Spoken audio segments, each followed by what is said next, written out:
Les Antillais dans le monde avec caribexpat.com. Les Antillais dans le monde pour débuter cette page magazine et nous prenons la direction du Kenya ce midi, Isabelle. Oui, nous allons vous emmener découvrir la vie d'Anaïs Zubeli. Cette jeune Martiniquaise de 34 ans est installée là-bas avec son mari et ses 3 enfants.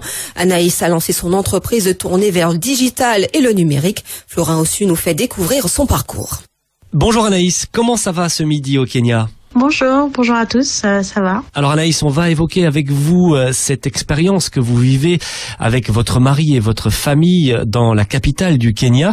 Comment ça a débuté cette grande aventure ? Alors je suis d'abord partie à Londres pendant 6 ans. Où j'ai rencontré mon mari qui est kényan et nous avons déménagé il y a maintenant 2 ans à Nairobi. Le choix était très simple, laisser une grande ville européenne pour s'installer dans un pays où il est plus facile d'élever des enfants avec du soleil et un boom économique qui nous parle à tous les deux, où on peut faire du business tout en ayant un bon cadre de vie. Est-ce que les grandes étapes de votre acclimatation se sont bien passées ?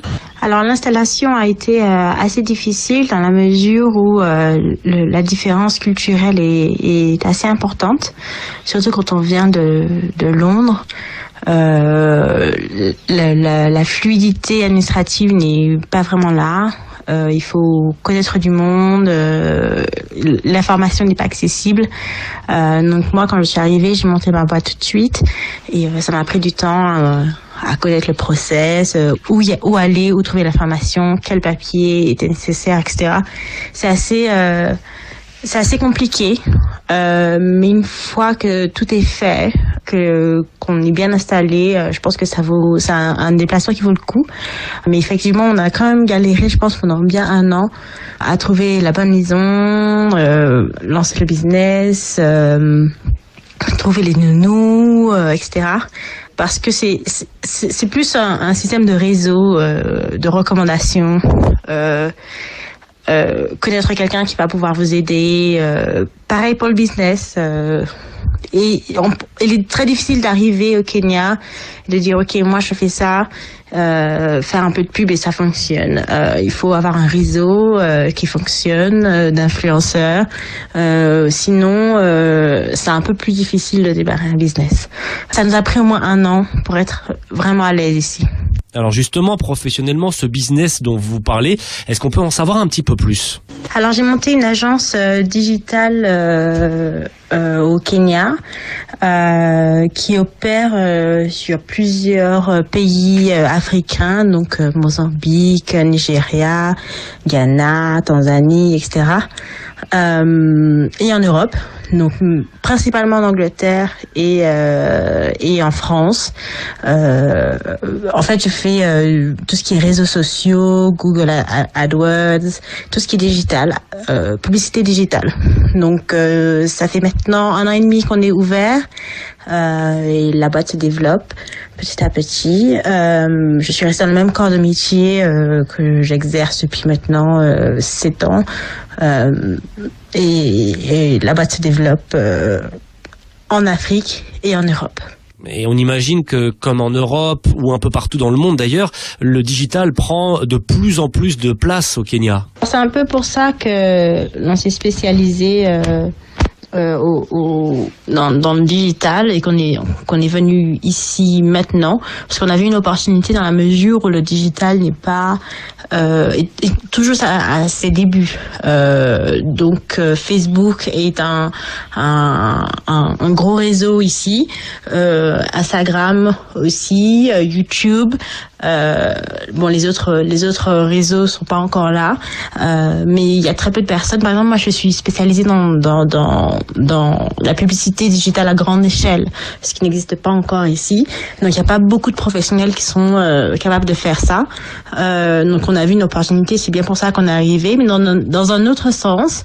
Par exemple, ici, ils ont développé ce qui s'appelle M-Pesa, qui est paiement via son téléphone mobile, chose qui a été inventée ici et qui est pas disponible dans la plupart des pays. Donc ils sont en avance sur plein de choses. Mais aussi il y a beaucoup de sujets sur lesquels il faut développer. Donc par exemple, les sites internet sont pas forcément disponibles, pas forcément mis à jour, Google n'est pas forcément utilisé. Mais dans l'autre sens, ils font tout sur leur mobile, MP3, etc. Donc c'est un peu un développement à double sens. Mais dans mon secteur, c'est vrai qu'il y a une opportunité immense, même sur les grandes agences locales avec lesquelles je bosse. Il y a quand même une énorme opportunité sur le digital. Bonjour Anaïs, merci de nous recevoir ce midi encore chez vous à Nairobi. Alors Anaïs, on a parlé beaucoup de carrière, beaucoup de travail hier. Aujourd'hui, on va s'intéresser à la gastronomie. Qu'est-ce qui vous a marqué lorsque vous êtes arrivé au Kenya? Alors on s'attend à une cuisine très proche de celle que l'on a aux Antilles. Alors pas du tout. On mange... c'est pas du tout épicé. En fait, il y a une culture un peu différente. Il y a une relation différente avec la bouffe, dans la mesure où on cuisine pour se nourrir plutôt que cuisiner pour manger quelque chose de bon. Donc la cuisine de tous les jours est assez fade. Par contre, vous n'allez jamais trouver une viande grillée aussi bonne que celle que l'on trouve ici. On va dans un mariage, dans un baptême ou quel que soit l'événement, on a le déjeuner, on a le dessert et à 16h on est servi pas un pain au beurre chocolat comme chez nous, mais de la viande grillée, coupée en petits morceaux et c'est juste excellent. Donc la viande, je pense que la relation avec la viande est très liée à la culture Maasai, où il est important d'avoir ses vaches, ses moutons à la maison, etc. Et que quand on marie sa fille, son fils, on baptise ses enfants. L'échange d'animaux se fait toujours quand on se marie. Donc le mari est censé donner des moutons ou des vaches ou ce qu'il a à la famille de la mariée. Et dans le cadre privé, quelle relation vous avez avec la cuisine par rapport à vos enfants? Vous leur préparez plutôt antillais, plutôt africain, plutôt occidental? Alors, au jour le jour, on mange plutôt kényan parce que au final, il n'y a rien de plus de meilleur pour la santé. On mange du riz, des haricots, beaucoup de pois, beaucoup végétarien. Et quand moi je cuisine, par contre, quand je cuisine pour des invités ou quand j'ai vraiment du temps, je fais caribéen. Donc il y a la balance entre les deux avec mes enfants. Et puis on aime bien manger à la maison, donc on fait un peu de tout. On fait un peu d'indien, on fait un peu de chinois, on sait cuisiner à la maison, donc on le fait assez souvent. Et puis globalement, au Kenya, il faut voir le Kenya comme un pays à deux vitesses. Il y a le village, il y a la vie en dehors de Nairobi, en dehors des grandes villes, où effectivement c'est un village, il n'y a pas beaucoup de monde, il n'y a pas beaucoup de ressources, pas beaucoup de supermarchés, où la nourriture va être extrêmement différente de Nairobi. À Nairobi, je peux aller dans un restaurant complètement italien, géré par les Italiens, avec une pizza qui est très proche de celle que l'on peut trouver à Rome.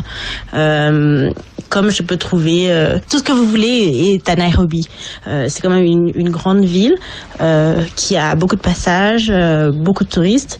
Donc c'est quand même un endroit où on peut manger tout, où on peut tout trouver, y compris en termes d'ingrédients.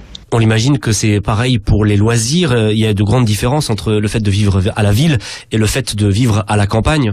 Alors oui, c'est un peu la même dynamique.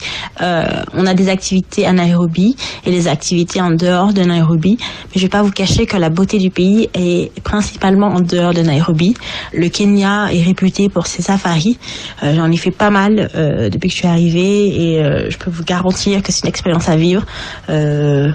Donc c'est ce qu'on appelle les game drive. Donc on est dans une voiture, on va au milieu d'une savane avec en fond le Kilimandjaro et on voit les éléphants se promener à 2 mètres de la voiture, des lions qui attaquent des antilopes. Enfin bref, c'est une expérience énorme que je conseille à tout le monde. Faut au moins faire un safari et un au Kenya parce qu'il y a quand même du choix. On a des grandes réserves, des plus petites, certaines avec beaucoup d'éléphants, d'autres avec des rhinocéros qui sont en voie de disparition. L'un d'entre eux a le Kilimandjaro en fond, donc les photos sont juste magnifiques. Donc la beauté de Nairobi, la beauté du Kenya n'est pas à Nairobi, à mon sens. Elle est plutôt en dehors. Et puis aussi les plages, exactement comme chez nous, sur la côte, Mombasa, Watamu, etc. Il y a 3 spots qui sont assez bien fréquentés et assez réputés, où la plage est juste magnifique. Donc on a un peu de tout. On a la montagne, on a les safaris, les animaux, et on a aussi ce qu'on appelle Rift Valley. C'est en fait là où les 2 plaques tectoniques s'éloignent. Donc du coup, on a un immense fossé de plusieurs kilomètres avec des volcans. Enfin, c'est un pays magnifique à visiter à tout prix. Bonjour Anaïs, merci de nous recevoir ce midi encore chez vous. Ça fait presque 10 ans maintenant que vous avez quitté la Martinique, 2 ans sur place à Nairobi. Est-ce que votre île vous manque ? Alors absolument, la Martinique, j'ai vécu jusqu'à mes 20 ans, donc je suis toujours très proche de la Martinique. D'ailleurs, j'essaie d'y aller 1 fois par an depuis que je suis partie. Et oui, la Martinique me manque, la famille, les amis, enfin où que l'on aille dans le monde, je pense qu'on a la même sensation. On est très bien là où on est, mais on a besoin de retourner aux sources de temps en temps. D'ailleurs, j'essaie de la prochaine fois que je viens, j'essaie de ramener un peu les Kenyans chez nous, pour je leur ai tellement parlé de notre île qui veulent absolument venir au plus tôt. Donc non, retour au pays obligatoire 1 fois par an. Et comment vos enfants vivent-ils leur métissage ? Une maman martiniquaise, un papa kényan, ça doit être une fantastique richesse. On est coincé entre 3 cultures. La plus présente, c'est forcément le Kenya, parce que nous vivons ici. Mes enfants comprennent le Swahili, parlent le Swahili. Moi, j'essaie de leur parler en français pour qu'ils aient quand même la langue. Et de base, c'est un pays anglophone, donc ils parlent anglais. Donc, a priori, ils auront 3 nationalités et 3 langues. Après, il est difficile de faire le lien entre la Martinique et mes enfants, dans la mesure où on y va 1 fois par an. Mes enfants sont encore jeunes, donc ils ont pas beaucoup de souvenirs encore de la Martinique. Et puis la communauté antillaise au Kenya n'est pas très grande, donc on est à la recherche de nouvelles têtes, de nouvelles recrues. Nous sommes pour l'instant 7 connus, donc on se voit assez régulièrement. Mais à part ces 7 amis que j'ai retrouvés ici, le faire passer la culture antillaise à mes enfants est un challenge, mais il faut que je persévère dans la mesure où ils sont aussi caribéens, et j'aimerais bien qu'ils aient cette part de leur culture en eux. Quels seraient vos conseils, Anaïs, pour réussir son expérience en tant qu'expatriée ? Alors le mieux, c'est de venir en se faisant sponsoriser par une entreprise. Les lois sur l'immigration ont beaucoup changé ces dernières années. Elles sont devenues très strictes. Donc obtenir un visa de travail est assez compliqué. Et il faut un visa de travail, quelle que soit la durée. À partir du moment où on vient pour travailler, ça devient compliqué. Même pour des raisons familiales, le process est assez long. Donc, pour travailler, c'est encore un autre sujet. Donc, le mieux est de postuler depuis l'étranger. Il y a beaucoup d'entreprises basées en Europe qui envoient des stagiaires, des VIE au Kenya. Il y a beaucoup d'associations. La Chambre de commerce française est assez active ici, et assez elle aide beaucoup de gens, beaucoup les entreprises, beaucoup d'entrepreneurs.